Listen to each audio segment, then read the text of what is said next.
Vincent Lim on stage to address the audience.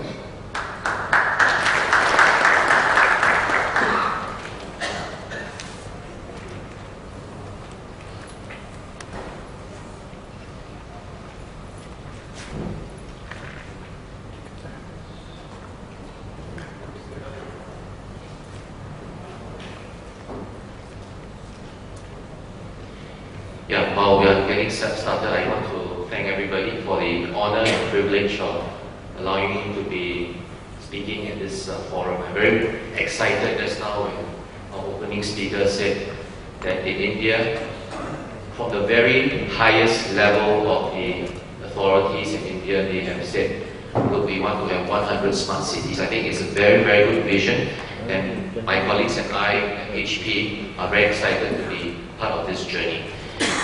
Now, this topic in the inaugural session was entitled Accelerating Growth and Driving Economy, and while I was preparing for it, I was very determined that we're not going to talk about technology, because it's not just technology per se. It's about, as what our first speaker pointed out, it's about partnerships among the various stakeholders. And here is a very specific topic about how urbanization can create more employment and drive economy. And so I'm going to take business definitions that are universally accepted rather than those from HP. But I can assure you that from HP we are very well aligned to that universal definition. So if we look at the trends today, and it's just not in India but all across the world, in Asia Pacific, Japan, where I look after the territory, we see opportunities as well as pressures to make cities smarter urbanization. Now, the term urbanization means a confined place where buildings are built, people live, and if we do not make urbanization smart or smarter than they are today, then we may have problems like becoming urban areas becoming ghettos or slums, right? So the opportunity is this: in terms of complexity and scale, there is this issue of security and agility, reliance that the city has to become. There's pressure on resources, demographic shifts. For example, some cities in Japan have become older, so you got to make the city smarter to cater for more older people. And of course, economy, how do we stimulate more jobs? But to get there are certainly challenges in terms of budget constraints. So to build a city from scratch, it's not about a few million or a few hundred million or even a few $1 billion. I mean, there's a lot of money involved in that. There's the operating model and system and processes that need to support that becomes constraints. And last but not least, the talent. So what are the implications and the observations that we have together with our partners at HP? First, the traditional methods are not working. We need new methods, we need new models in order to build and operate smart cities. There's also this element of competition. Citizen expectations, because of the development of the internet, have become higher because it's so easy. Just with a smartphone you click, you know what other cities are doing. So expectations have been raised. And there is a competition among cities. So based on my experience of having worked in a few cities in Asia Pacific, when we talk to the city leader, they want to be a better city than their next door neighbor because it attracts more jobs, they get more investments coming in there. From our perspective, a new style of IT and operating model is required. Now let's get back to smart city, because the whole notion of smart city is to enable economic development as well as quality of life. So this is a definition taken from the businessdictionary.com, right? So it's as neutral as one can get, and we make this reference as a general definition. Basically, it defines a smart city as a developed urban area that creates sustainable economic development. The keyword here is sustainable, right? And high quality of living. These two go hand in hand. You think about it, if there's no economic development and one that is sustainable, then really you can't get high quality of life. At the same time, you can't attract good talent to the city if there's no high quality of living. So all both come hand in hand.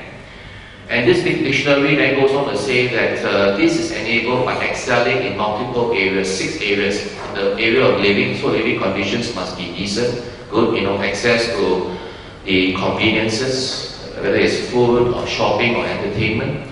Economy must be there, there must be jobs available, plentiful, before people will go in there. And that means we have to bring businesses into the city.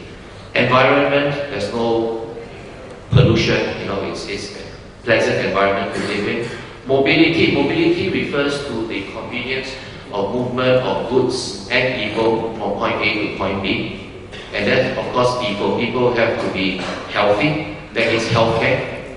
They have to be educated, so access to healthcare and education services. But the most important of this is actually the government. And here I'm very, very confident that with the government's support and commitment to smart city development, we can put all of these 6 factors together to create smart cities within India.